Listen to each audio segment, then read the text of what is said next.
Yes, you are literally at the number one debt payoff channel on YouTube. Literally the best, right? And you might be wondering, like, that's a pretty bold claim. And the reason I can say this is for two reasons. Number one, we're the only ones using Excel with debt payoff. Okay, everybody else is using whiteboard. Excel is a technologies from the 1980s, and we're modernizing with the 1980s technology. Okay, and then number two, we go over crazy real life scenarios where people are on the brink and show them a way forward. Okay. And so if you kind of take a look at this here, $5,400 of income, $5,400 of expenses, and then $4.10 leftover savings and 22 debts. And I did not make this up. Someone sent this to me unsolicited asking for help. And we, as far as I'm aware, are the only channel out there that has gone over a scenario like this. And because, this scenario is so educational with regards to debt payoff, I put it on a 99-cent paywall in the YouTube channel membership. All right. So that's just me subliminally asking you to join the membership. 99 cents. All right. So let's go ahead and get started. Debt payoff strategies. We used to call it velocity banking, but we don't do that anymore. And the reason we don't do that is because the state of Illinois went after the Kwok brothers for saying the term banking. You're not a bank in connection to your business. So what do we call it? We've come up with different names like the velocity debt cannonball method, velocity payoff. Someone actually tried to deny that we were even doing velocity banking. Like, this isn't velocity banking. Velocity banking is all evil, all bad. And I'm like, okay, well, what about this person? Well, this is a mistake. Okay, you didn't do velocity banking. You're misunderstood. You helped people with their finances, and people misunderstood this is velocity banking. I'm like, okay, all right, well, whatever it's called. Yeah, let's go ahead and pay off debt with whatever this thing is called. We'll call it the velocity debt payoff method today. And that's what we're going to do. So let's go ahead and get started. So I always like to kind of show big income because you have to understand that the who the banks lend to, right? Banks don't lend money to people who need it. So if you're someone who's like a doctor, you make a lot of money. And if you ever go to like certain banks' website, I've seen this in Bank of America, seen this in like a federal credit union where they literally have web pages dedicated to doctors. And the reason why is because doctors don't need money. Or at least, the banks know they don't need money. Now, the doctor may not see it that way because they have a lot of debt, especially the $200,000 student loan that they acquire. I don't know if acquire is the right word, but they have upon graduating med school. But they make enough income to usually to be able to offset that, right? And so, if we're a doctor, let's say we have 13 grand of income and we have 13 grand of expenses, and we have $0 left over.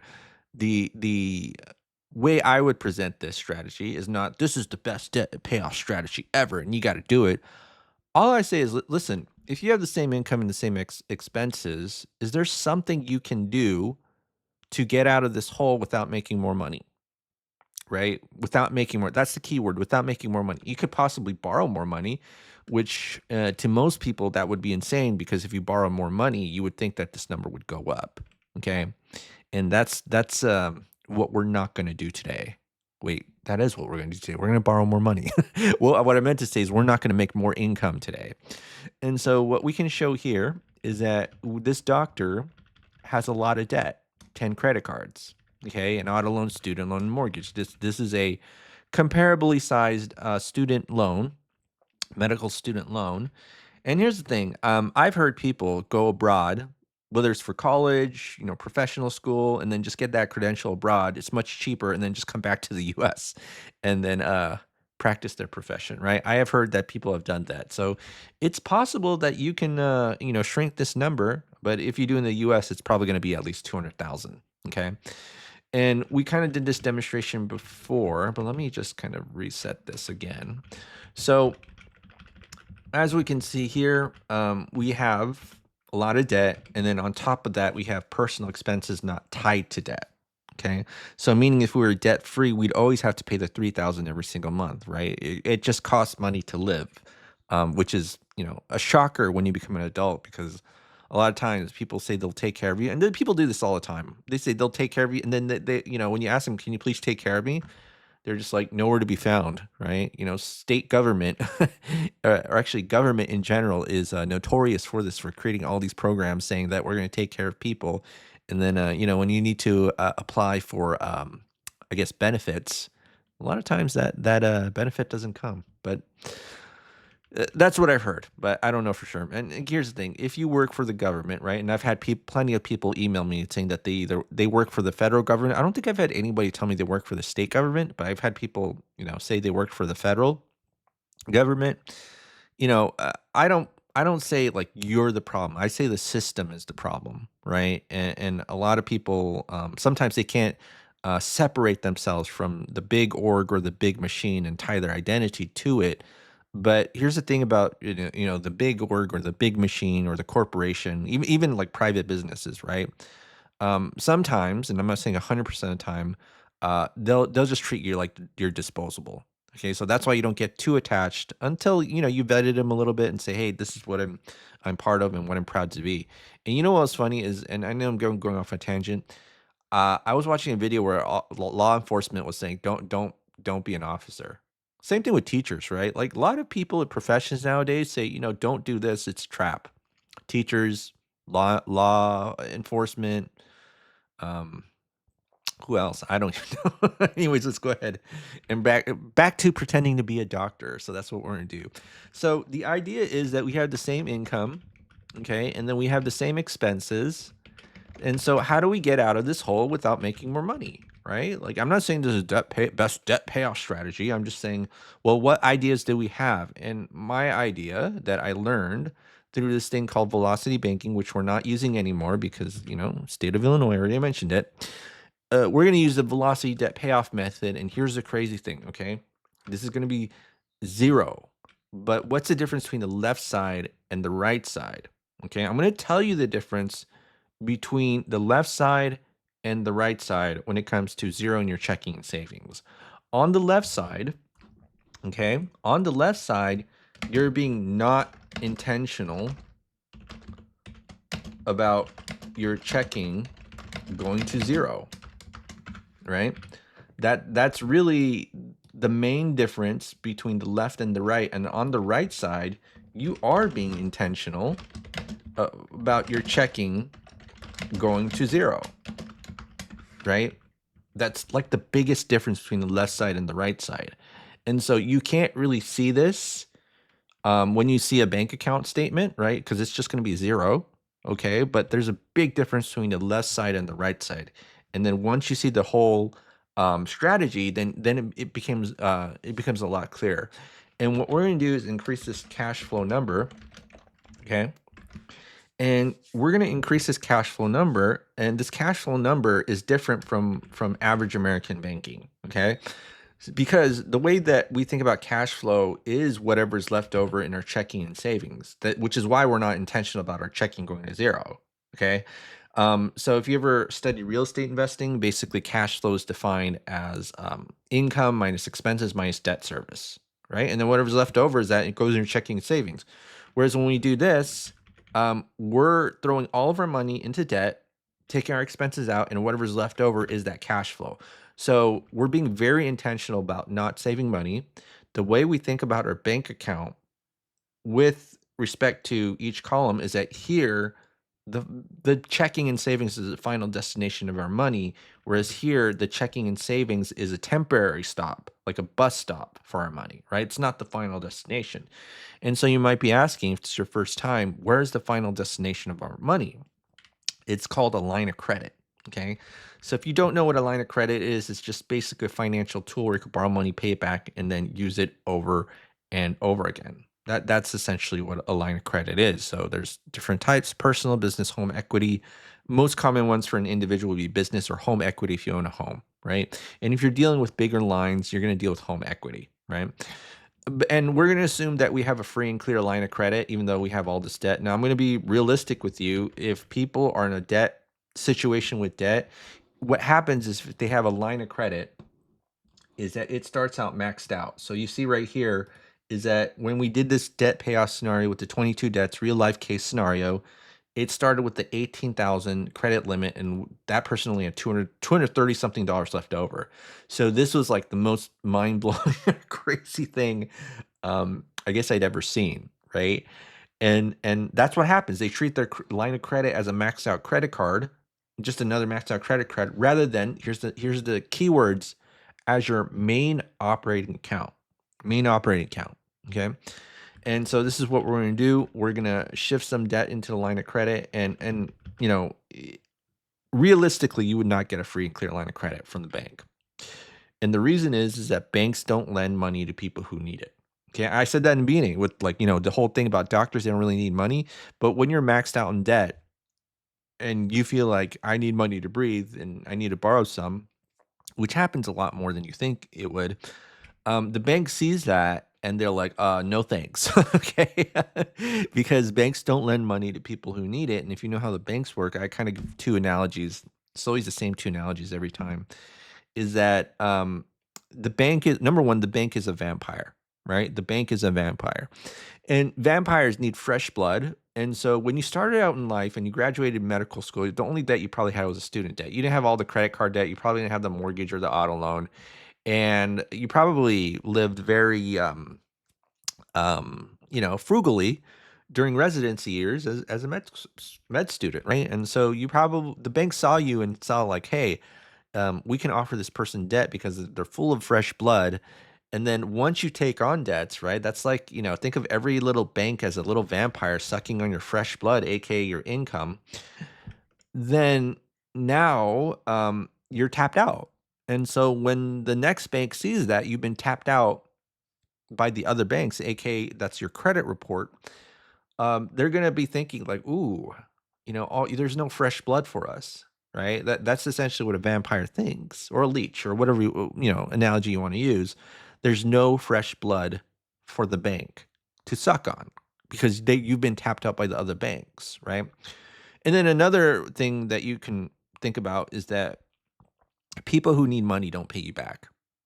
Right. And this is a very uncomfortable truth for that the banking industry has mastered, but the general society as a whole has not, right? People who need money do not pay you back. They don't pay you back.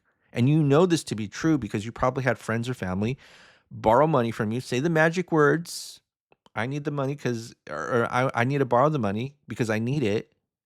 If a bank, an institution sees that on their application, I need the money, automatic denial. Automatic denial. Right? So very important. And now why do we demonstrate with the free and clear line of credit? Because if I have to demonstrate a realistic scenario, we're going to be here for 1 hour and 30 minutes. And so what I want to just show is the benefit of the strategy very quickly, but you're not going to get a free and clear line of credit. Just realize that. All right. So now next one is we're going to calculate the cash flow index, right? So the cash flow index is just a formula of the balance of the debt divided by the minimum payment. Balance of the debt divided by minimum payment. And then what we're going to do is we're going to create a debt payoff plan based on this. And we take the lowest numbers, move them into a line of credit, we create our cash flow, and then with this highest number, we pay it off last. So again, it's a ranking system. We want to pay the mortgage last because literally we have to give someone $430,000 to get $2,000 cash flow. Whereas we can pay these two credit cards $65,000 and get more cash flow than the mortgage. So what would we rather do? Pay 65 grand for more payment, more cash flow than the mortgage, or just pay the mortgage for 430 grand for $2,000 cash flow, right? We have to kind of think of bang for our buck, and that's essentially what we're going to do today. All right, so let's go ahead and see how much credit card debt that we have, and I'm going to go ahead and do this. So let's see, 27, 37, 10, 35, 12, 15, and I'm going to go ahead and sum it up. And there's going to be $164,000. $164,000. 164000. Okay. And then this is what we're going to do. So here's the crazy part. Okay. This is the thing that a lot of people kind of freak out about because they see this and it doesn't make sense to them, but they know it's true because we're using Excel. Okay. So if we just transfer the debt, doesn't the payments go to zero? And then now the $0 turns into $5,160.71. How do we do that? I don't know. This is a flawed strategy that cannot be applied according to some people. And then when we show it, well, that's not really velocity banking. That's just helping people with their finances. And you're mistaking it for velocity banking. Okay. Okay. So anyways, yeah, we don't call it velocity banking. It doesn't exist. It's the velocity debt payoff method. Some people want to call it a debt cannonball, but whatever we call it, this is what it is. And then the final step is that we put our entire paycheck into the line of credit, take our expenses out, and then rinse and repeat over and over again, right? 13 grand in, expenses out. And then after every single month, it should go down about $5,000. All right, so let's go ahead and do that. G2 plus H2 minus 5160.71. That's how we get the next month's balance. And to get the next month's interest, it's just the average daily balance, right? Get the average, multiply by the interest rate, and then divide by 12. Okay. Now I'm going to go ahead and copy and paste this, and then we'll see how long it takes for us to pay off the debt. Income in, expenses out, income in, expenses out. And then this is going to be 36 months, and we see that in 3 years, now we are credit card debt free. 164K of debt. Okay. So now 164K of debt, and this is going to be what, 10 months? No, I'm sorry, 36 months. What am I even talking about? Yeah, 36 months. Hold on. Let me adjust my mic. I have a Shure M7 Plus or whatever it's called, the MV7. This mic is pretty amazing. And if you plug your earphones into the mic, you really develop spidey senses. Like I could hear birds chirping that are so far away with this mic that when you put the earphones in, that I wouldn't be able to hear in real life. And then like when I click and then I tap the keyboard, then like I could hear it, even though I wouldn't be able to hear it if I took off the earphones. But anyways, all right, so let's go ahead and get started with this, recording the milestone. And we got auto loan, student loan, and the mortgage, right? And so in 36 months, what's the balance of these? Okay. Well, luckily we got the loan calculator right here. And let me just kind of redo this because I redid this for a previous demonstration. And then 430000. Okay. And then what's the current month? All right. This is going to be month 36. So 36, 36, 36. And then we just follow the cash flow index formula, right? So this is the lowest debt ranking. And, a lot of people, they're focused on the interest rate. So they might say, let's focus on that med school loan, 7%, instead of this 3% auto loan. And we might say, well, why would you focus on this one first? Because you'll easily get more cash flow for paying off the debt, right? So like pay $9,000 for $400 of cash flow, and that's going to be a pretty easy sell. Now, you could argue, right? Like if this were $1, then we shouldn't actually, I screwed up.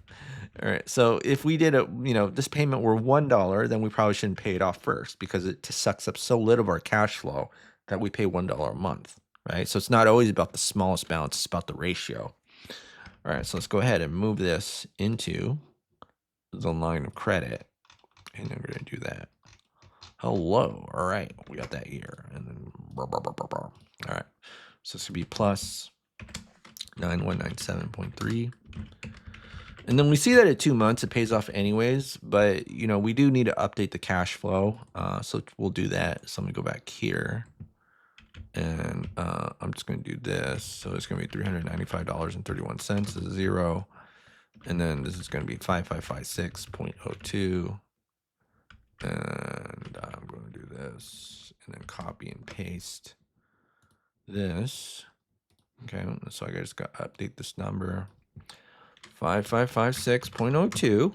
And then we see that we slightly paid less in interest. This is actually $33, I believe. So we paid $2 left in interest. What amazing savings for paying off the car loan, right?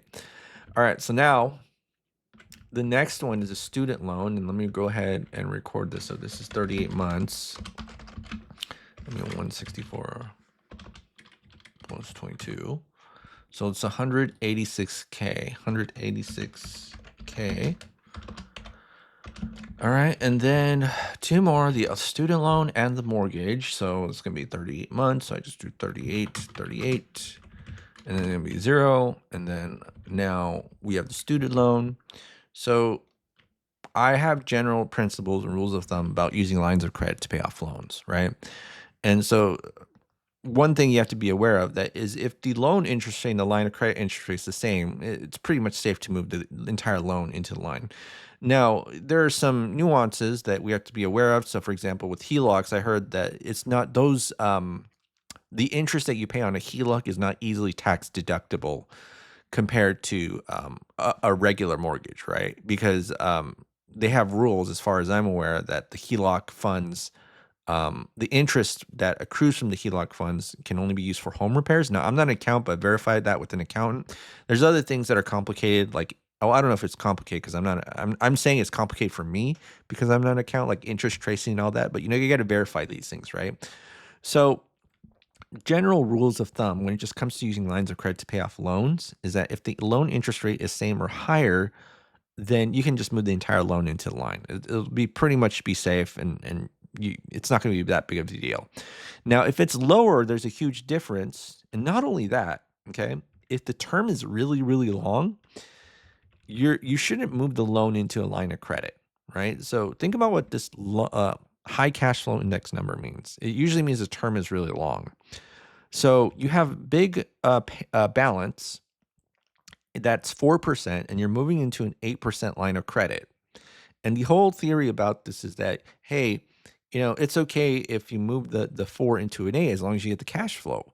Well, we only get a little itty bit amount of cash flow for this 400,000. I mean, look at this. 166,000 for 2,500. That has more cash flow than the 400,000. So this is what they would call efficient debt, meaning you don't have to pay that much for the amount that you borrowed, right? So that's kind of the nuances that a lot of people don't really talk about, which I think they should, because I think this is where people screw up. But let's go ahead and we're just going to move this loan into a line of credit because I feel it's relatively safe doing this because it has the same interest rate. Now, I probably wouldn't even do this in real life. I'm going to be honest with you, but sometimes demonstrating this is just easier to do than what I would do in real life, which is move a piece of the loan into the line of credit. Okay. We call it chunking, sweeping, whatever you want to call it. 0, the student loan, 0, 8,000. All right. So now, wait a minute. Did I even do this right? Oh, yeah, I did. Okay. Okay. All right. So now this is going to be minus 8110.4. Okay. And then let's see, according to this, how long it takes to pay it off, which is going to be 60 months. Okay. So 60 months. All right.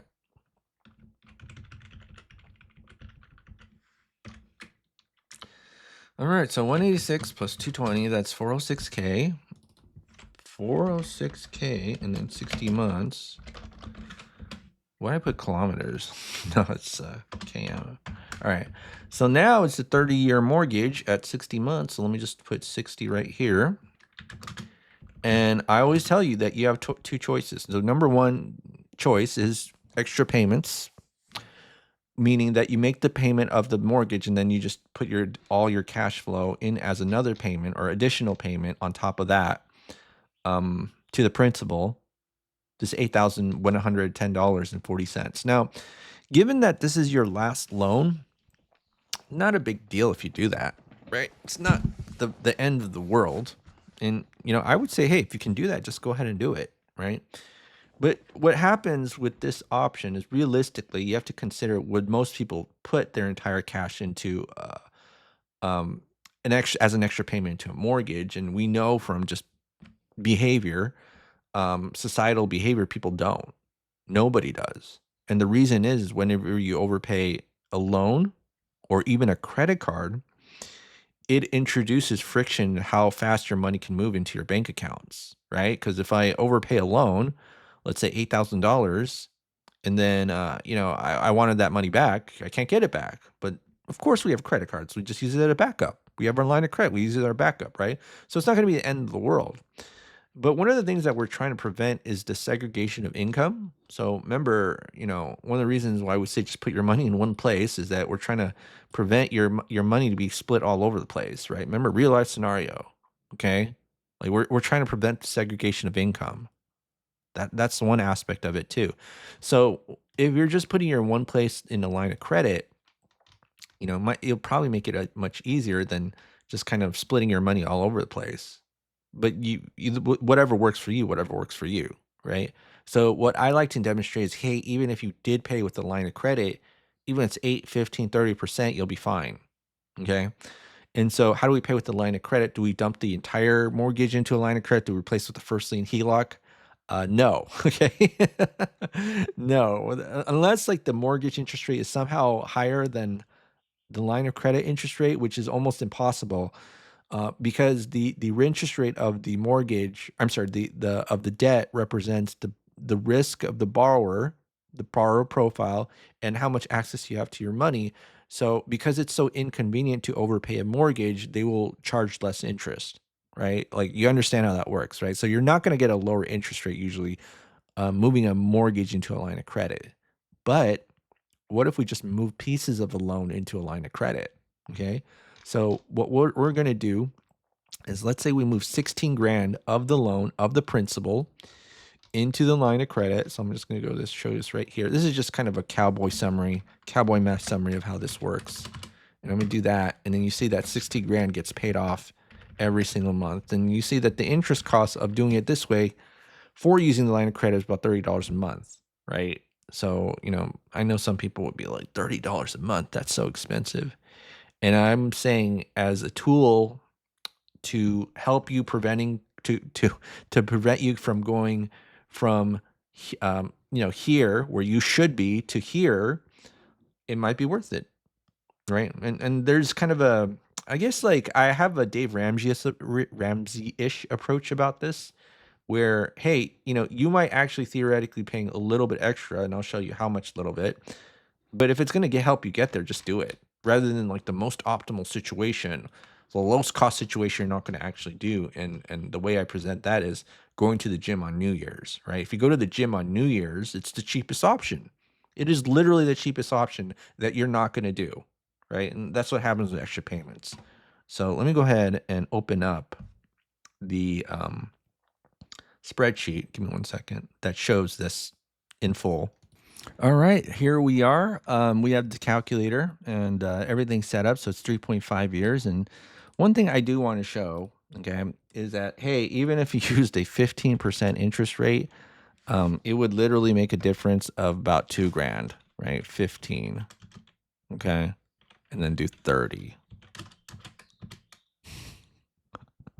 But here's the crazy part, okay? If you use an 8% line of credit and dump the entire loan into a line of credit, you end up paying a lot more. See that? So that 30% will cost you less than the 8 if you don't know what you're doing.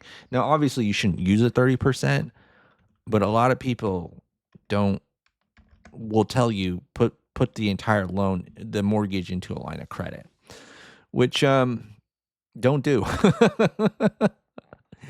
Okay, so 3.5 years, and I'm going to go ahead and do this. And so I'll go here.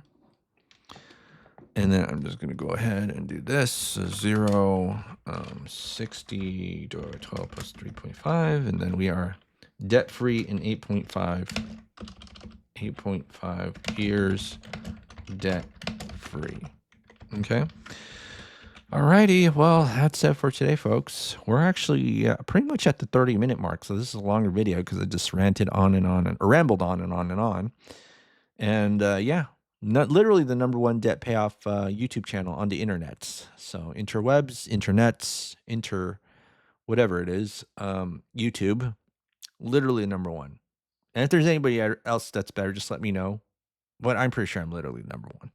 Okay, have a great day, and I'll see you all in the next video.